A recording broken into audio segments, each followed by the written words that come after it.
Today we'll have a look at how to export a video in Premiere Pro. OK.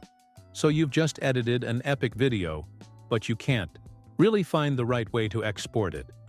Well, it's quite easy actually.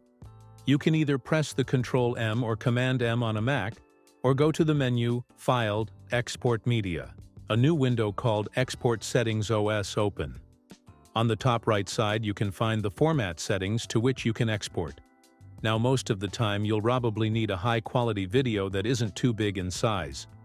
Therefore I recommend using the H.264 codec.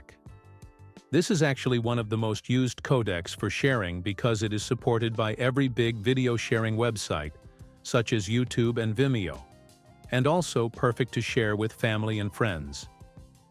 Now Premiere Pro has already given us some default presets. Just have a look at them and try to find the one that fits your needs. You can choose an SD, HD, or even a 4K preset, which refers to the resolution. If you're not sure which preset to pick, just take the top that says Match Source High Bitrate.